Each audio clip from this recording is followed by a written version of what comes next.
Marco, él representa además a la Fundación Sol, y obviamente le damos inmediatamente micrófono y la opción es compartir pantalla si quiere hacer alguna presentación respecto de este proyecto. Muchas gracias, presidente. Muchas gracias por la invitación a la comisión. Vamos a compartir pantalla inmediatamente.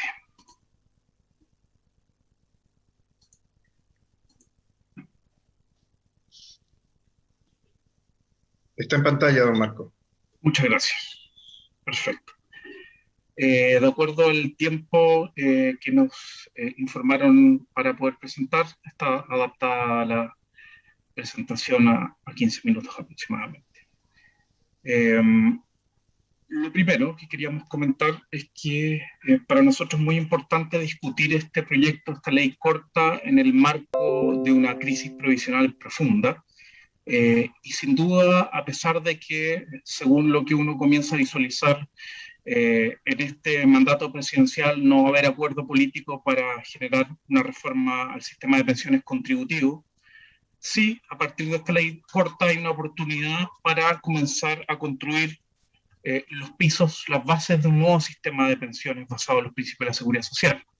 Es por eso que consideramos que esta ley corta va en una dirección adecuada, pero consideramos que es el momento para ir un poco más allá. ¿Por qué consideramos que lamentablemente esta crisis provisional no puede ser solucionada a partir de insistir en un pilar contributivo hegemónicamente de cuentas individuales? Tres datos de contexto para mostrar aquello.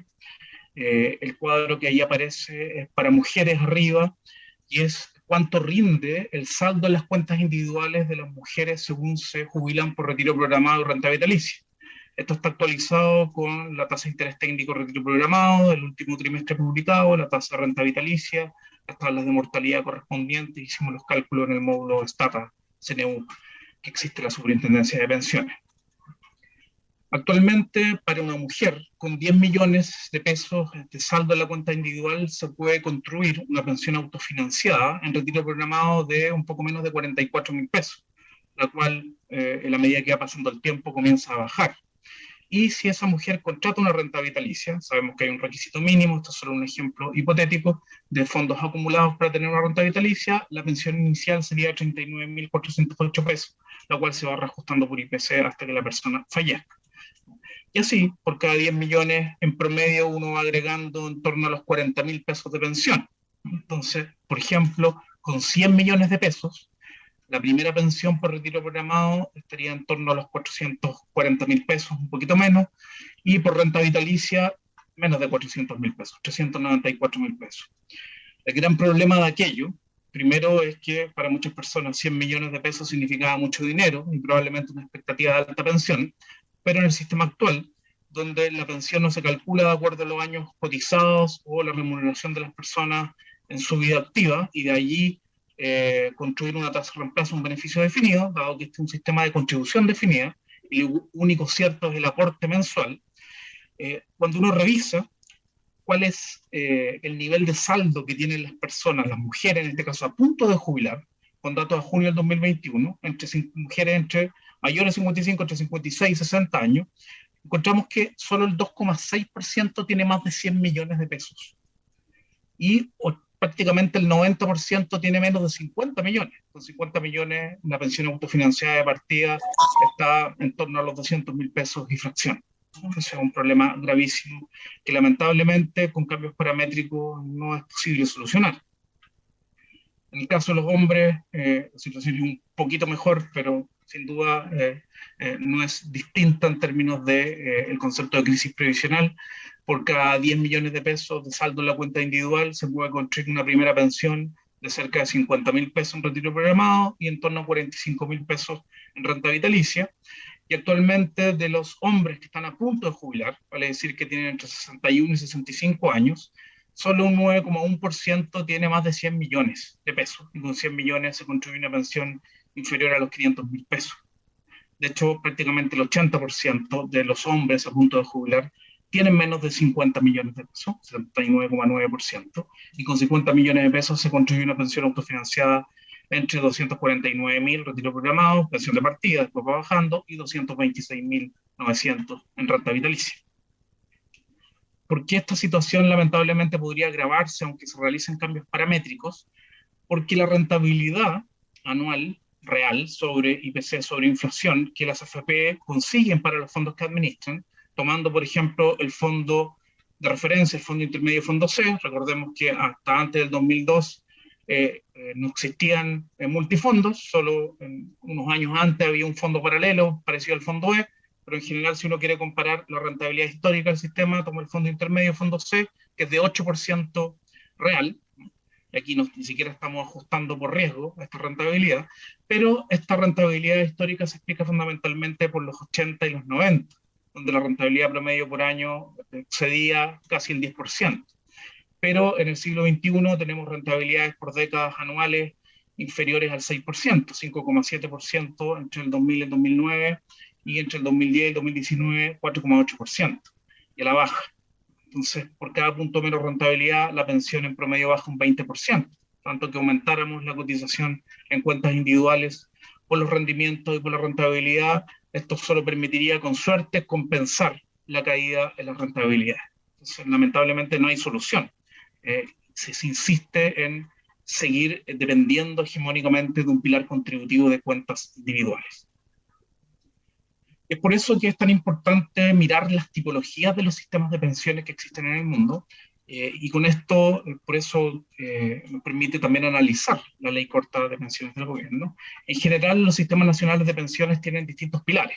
Un pilar no contributivo, que es el objeto específico de esta ley corta, que es crear un pilar cero, un pilar base, que es de carácter público, financiado con impuestos generales, que cumple el principio de la suficiencia. Vale decir que el monto que se fije para ese beneficio, para esa pensión, permita satisfacer las necesidades básicas del jubilado o jubilada.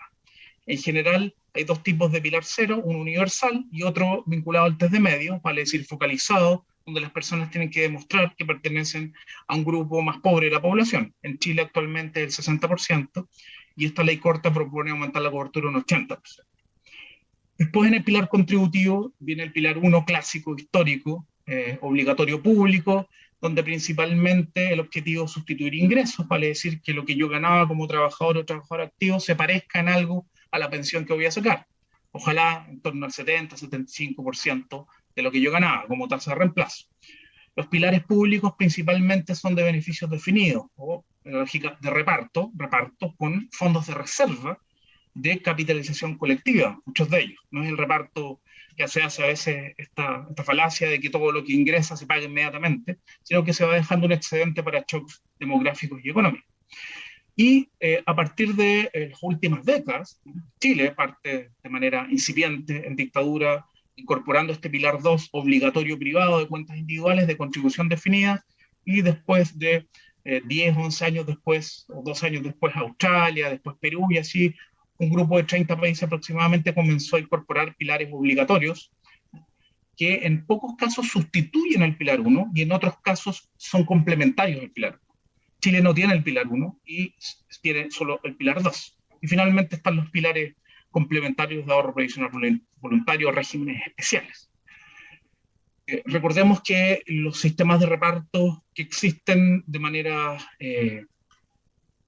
existiendo solo en el pilar contributivo, coexistiendo con un pilar privado de cuentas individuales, tienen fondos de reserva de capitalización colectiva, el caso del de Estados Unidos, fue creado en el año 40, el de Japón, Canadá, Francia, etcétera, etcétera, etcétera, que incluso tienen excedentes en sus fondos de reserva colectivos. Estos son fondos de reparto o de sostenibilidad que son endógenos. También están los exógenos, como el de Noruega, donde las reservas para hacer frente a cambios demográficos o económicos del futuro se constituyen a partir de los excedentes de una materia prima, en el caso de Noruega del petróleo, y que tienen enormes excedentes. ¿Qué es lo que uno esperaría para construir un sistema de pensiones basado en la seguridad social? Y por eso es que es tan importante que esta ley corta ojalá se haga de la mejor manera posible y no se haga como una política suelta, sino conectada con un horizonte de perspectiva hacia dónde queremos llegar.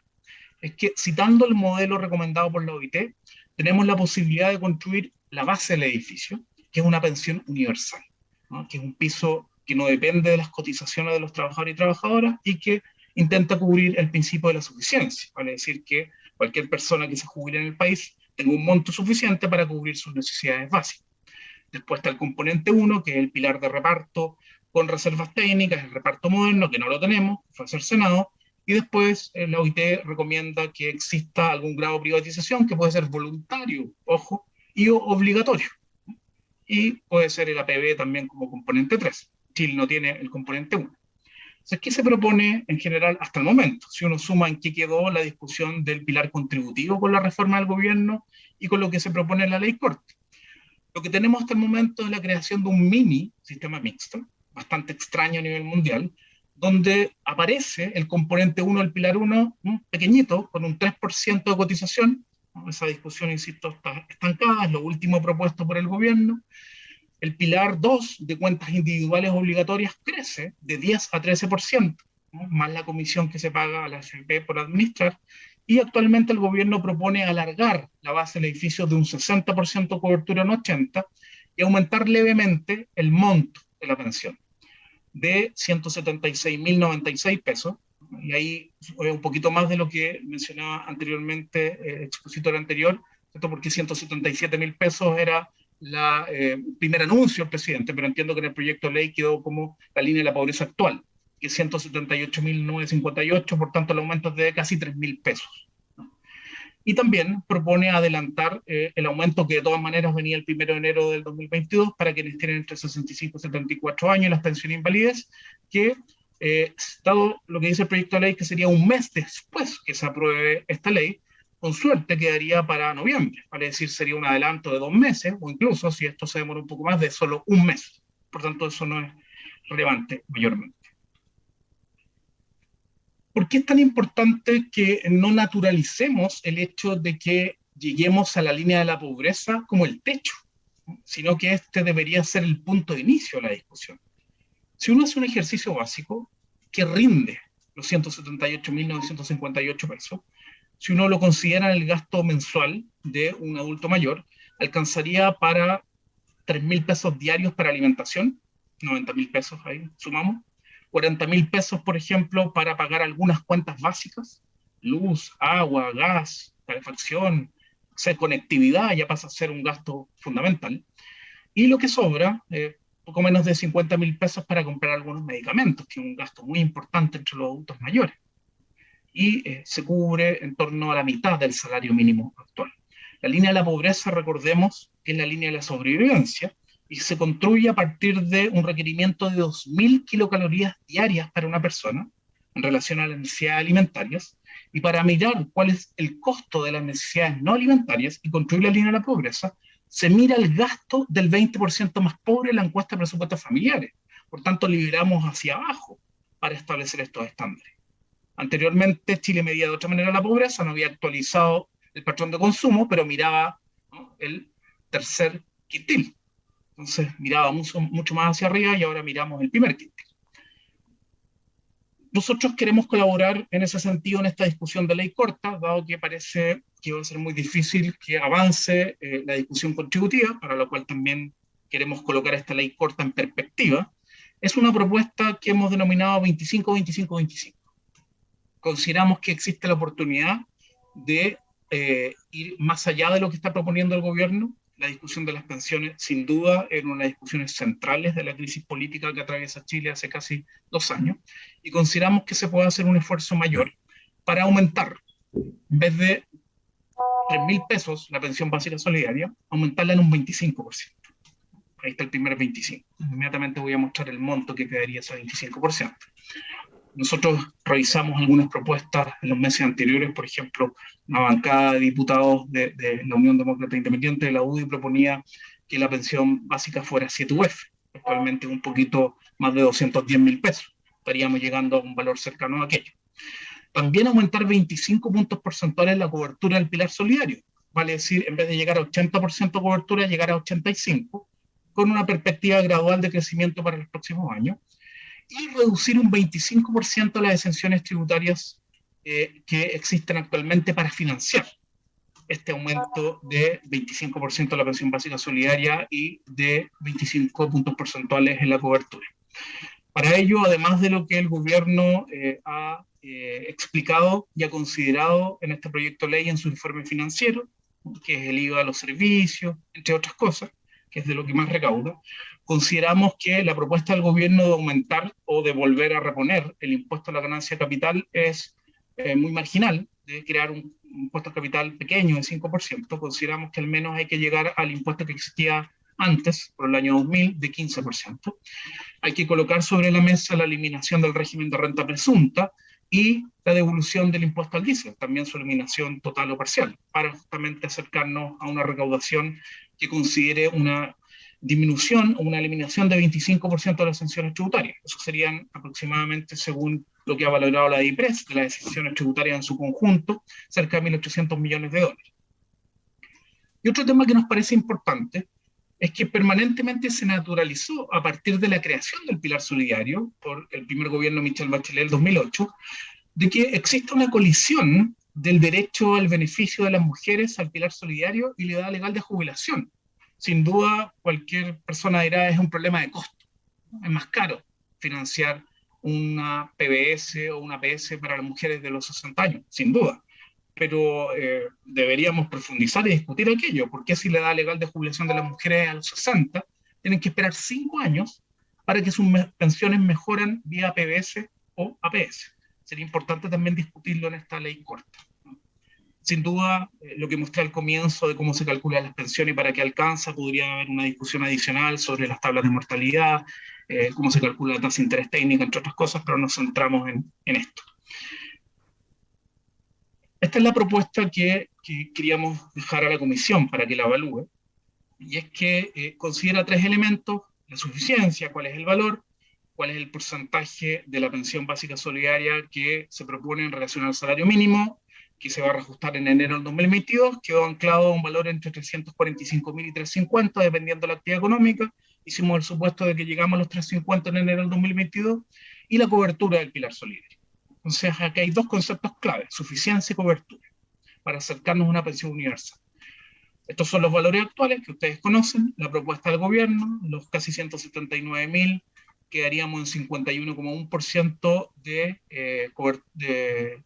cobertura del salario mínimo y cubriendo el 80% de las personas pasando del 60 al 80. Y la propuesta es la siguiente: que si esta ley se aprobara en octubre, desde noviembre se pudiera aumentar en 25% la PBS, lo cual haría que llegara a 220.000 pesos, y aumentara la cobertura en relación al salario mínimo a 62,9%, y la cobertura del Pilar Solidario, en vez de 80, pasara a 85%.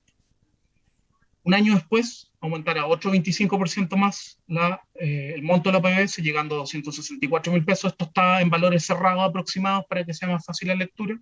La cobertura del salario mínimo de enero del 2022 sería cerca del 75%, y la cobertura del Pilar Solidario aumentaría 5 puntos porcentuales más a 90%, y así hasta llegar a 3 años más, a noviembre del 2024, a una pensión básica solidaria que ya sería universal, tendría una cobertura del 100%, sería equivalente al salario mínimo que tendríamos en enero del 2022.